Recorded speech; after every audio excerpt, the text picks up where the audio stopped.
This will serve in part as a prologue to simplicity and in part as a response to Silver Soul.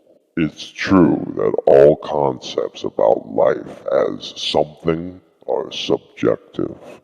It's all open to a subjective interpretation. And if any subjective observation is correct, then it is also incorrect because any subjective observation has an opposite that should also be valid. Opposites cannot overcome one another. They only exist because they are relational. They do not have an existence separate from one another. So they are one and the same. There can be no opposites in oneness. So there is a duality, but in a context of non-duality. So it seems that self-importance might be the motive for any subjective observation. Doesn't matter what it is, atheist, theist, pantheist, that we are something, anything, beyond just presence. No matter what one thinks, learns, believes, or understands, it doesn't change the fact that there's perception going on. Really, the only thing that you can confirm is going on, and that's it. But wait, it's more complex than that. There's a lot of things to think about it. There's a lot of things to say about it. There's a lot of things to discover about it. There's a lot of things that can be proved about it. Things can be dissected, things can be debated, things can be argued. There's no arguing that. And yes, all these things do seem and are very complex. But so what? It doesn't matter. None of it changes the fact that there's perception going on. An awareness of a perception. The details that go on within perception have absolutely no bearing on the fact that there is perception. Anything or everything that you can think of or speak of makes absolutely no difference to the fact that there's perception going on. Just as nothing that goes on a movie screen has any effect on the beam of light that's projecting it. Dreams can be incredibly detailed and incredibly complex, but does any of that matter? It is only a dream. So anything that we can say about it, duality, non-duality, any spiritual concept, anything scientific, anything religious, anything historical, anything psychological, anything philosophical, it doesn't matter what it is, none of it has any real substance because it is all but content within perception. It's as simple as that. And even that oversimplification is an overcomplication. To think that there's anything that you can really truly know about it is a fallacy.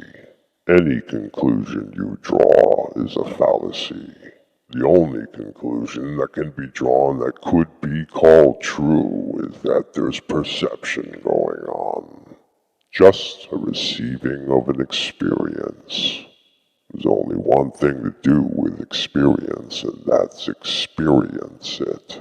But then points of perception want to think about it and ask the question why, mostly being concerned with the whys of what's being perceived. Perception exists, whether or not there is any thinking. It can be thought about, it can be not thought about. Either way, there is perception. Thoughts may create a reality within a perception, but thoughts do not create perception itself. If a man gets into an accident and gets total amnesia, he doesn't cease to exist. There is still a perception. There is just no longer any narrative. and perception goes on with or without any narrative. And if that's the case, if people want to ask questions and gain answers, they really don't have to look outside of themselves. The answers to your questions are not found in the external. They can be found only by going internal. Never mind the narrative, who you think you are, what you think you know. There is an awareness of a perception of an experience. If you want to question something, then question that. Is the awareness of the perception of the experience real, or is that imagined too? This is an ultimate question.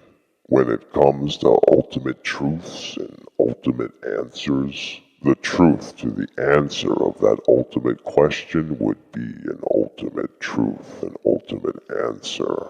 A question that may or may not be able to be answered. So the ultimate questions are inevitably going to be asked. Inevitably, there will always be things to be learned. Questions will be asked, and there will be answers. There will be answers, therefore there will be questions to be asked. Why are we perceiving? Because there is perception.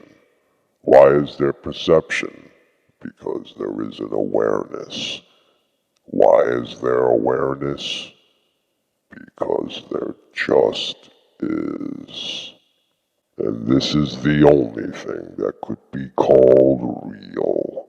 The now of awareness. Everything else is illusions that we form attachments to. This attachment is very much like a shackle. It applies to everything. Form, constructs, actions, ideas, and context. Also, any and all of the subjective meanings and values we place on these inventory items. The meanings and values themselves becoming yet more inventory items. There is no real. The value in recognizing the dream is found in not becoming deluded, lost in illusion. Being lost in illusion leads to indulgence, discrimination, desire, suffering, guilt, confusion, ignorance, self-importance, violence, and a vast area of other effects that degrade consciousness and keep it locked into the same state. Just take a look at the world around you. The majority of people feel this is a real world with something to believe and something to figure out, and not an illusion.